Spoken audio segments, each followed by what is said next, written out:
Greetings, all of you. This is Kiran Podia from Gita Vidya Mandir, Gohana. Today we are going to discuss lesson number 2, Geography.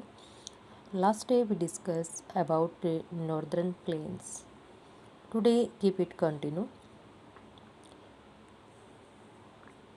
The largest part of the northern plain is formed of folder alluvial, यानी जो उत्तरी मैदानी क्षेत्र हैं उनका ज़्यादातर हिस्सा जलोढ़ मिट्टी से बना है, पुराने जलोढ़। They lie above the flood plain of the rivers. अब जैसे कि बाढ़ आती है तो बाढ़ की सिचुएशन में जो नदियां हैं उनके आसपास का जो क्षेत्र होता है वहाँ पर उनका निक्षेप जमाव हो जाता है and present a terrace like features. और फिर उसी से क्या बनती हैं टेरिस, जैसे कि पहाड़ी क्षेत्र पर हम ऐसी क्यारियाँ बनाकर खेती करते हैं, इस प्रकार के क्षेत्र का निर्माण होता है। This part is known as bhangar. उसको क्या कहते हैं? Bhangar. We are discuss in this chapter khadar and bhangar. जो बांगर हैं वो कैसे एलुएल हैं? ओल्डर। और जो खादर हैं वो क्या होते हैं? New. The soil in these regions contain calcareous deposit locally known as कंकर। तो इस मिट्टी में क्या होगा?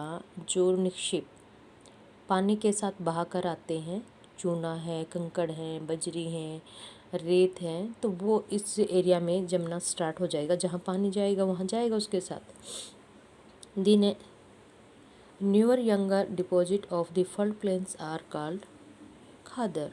जो न्यू जमाव होते, मान लो ये नदी है तो नदी के पास वाले एरिया में, जैसे खेतों में हम पानी भी देते हैं नदियों में, तो उसके पास वाला एरिया तो क्या होगा? खादर, जिसको न्यू फ्लड प्लेन्स भी कहेंगे। They are renewed almost every year. अब ये पूरा साल क्या होता है, यहाँ से नदी है तो इन खेतों में हम क्या करते हैं? पानी देते रहते हैं, इसलिए वो चेंज होते रहते हैं, हर साल नहीं होते हैं, इसलिए वो ज़्यादा फर्टाइल भी होते हैं। आइडियल फॉर इंटेंसिव एग्रीकल्चर, और गहन खेती के लिए वो बहुत ही अच्छी ज़मीन बन जाती है। द पेनिनसुलर प्लेट्यूज, प्रायद्वीपीय पठार कौन कौन से हैं, कहाँ पर हैं, क्या इनकी मेन फीचर्स हैं, वो डिस्कस करेंगे हम इन दिस लेसन। पेनिनसुलर का मतलब फर्स्टली क्या होता है कि जैसे इंडिया का मैप आप लोग देखते हो तो उसकी 3 साइड्स में क्या होता है? वाटर ही वाटर होता है, वही क्या कहलाता है? पेनिनसुलर। जैसे कि ये वाला एग्जांपल देखोगे तो there are water bodies 3 sides. जो 3 साइड्स से वाटर बॉडीज़ हैं ये क्या कहलाएगा? पेनिनसुलर।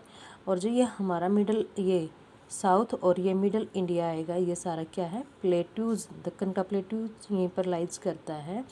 इट मीन्स ये वाला एरिया जो होगा, मान लेते हैं ये प्लेन्स है, प्लेन से थोड़ा ऊपर उठा हुआ हिस्सा, और जिसकी आकृति टेबल के आकार की होती है, कहीं कहीं खेतों में आपने देखा होगा टिल्ले बन जाते हैं, तो उस आकृति को ही पेनिनसुलर प्लेट्यूज कहा जाता है। The peninsular plateau is a tableland composed of the old crystalline। जो हमारे प्रायद्वीपीय पठार हैं इनकी आकृति कैसी है? मेज के जैसी है। जो पुराने जैसे कि अपने रॉक्स हैं उनके टूटने के कारण बने हैं, इग्नियस हैं, मेटामॉर्फिक रॉक्स हैं। It was form due to the breaking and drifting of the Gondwana land and thus making it a part of the oldest landmass. पहले क्या था कि जो अपना इंडिया है, मान लेते ये सारी अर्थ है, अर्थ को हमने 2 पार्ट में डिवाइड किया, किसने? इक्वेटर ने। तो इक्वेटर से ऊपर वाला हिस्सा क्या कहलाता है? नॉर्दर्न। नीचे वाला सदर्न पार्ट। तो ऐसे ही जो हमारा गोंडवाना लैंड है ये इंडिया आपका इसी का हिस्सा है। तो इससे पहले क्या हुआ था? अंगारा लैंड और गोंडवाना लैंड में 2 पार्ट में डिवाइड हो जाती है पूरी अर्थ। तो नीचे वाला जो लैंड है वो है गोंडवाना लैंड और ऊपर वाला अंगारा लैंड।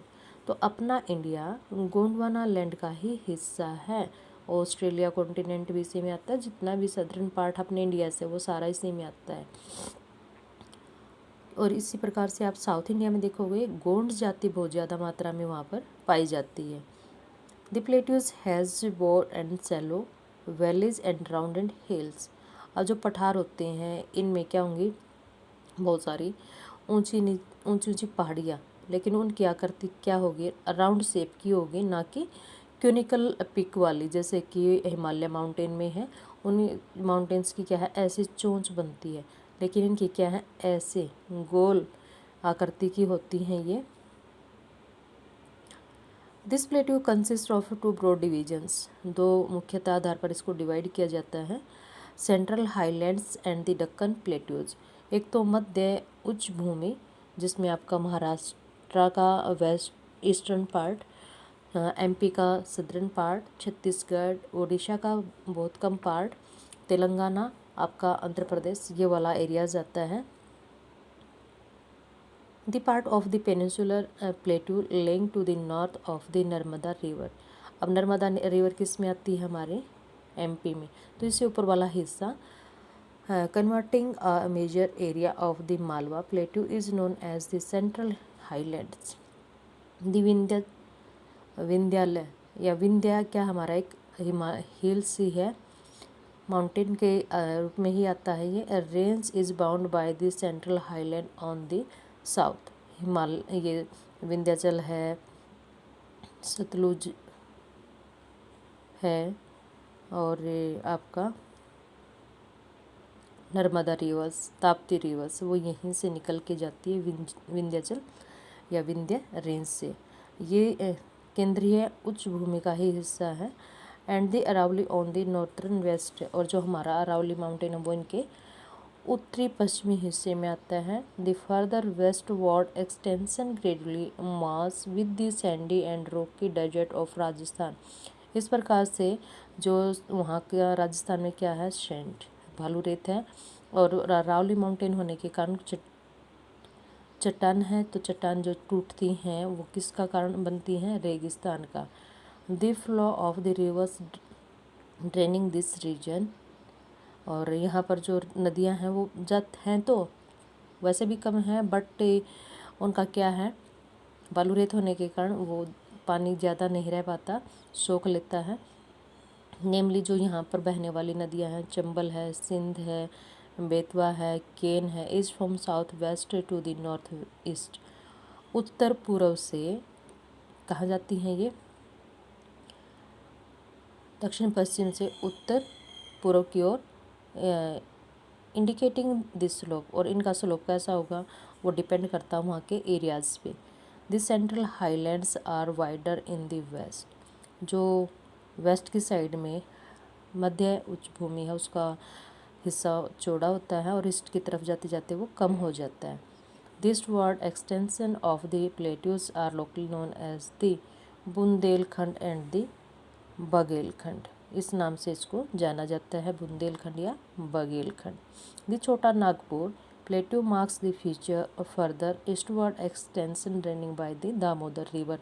दामोदर रिवर हमारे झारखंड और वेस्ट बंगाल की साइड में है, तो वहाँ पर इसका फैलाव किसका, छोटा नागपुर पूछ लिया जाए तो आपको झारखंड का ही आंसर देना है। Thank you, have a nice day. Next we will discuss in next class.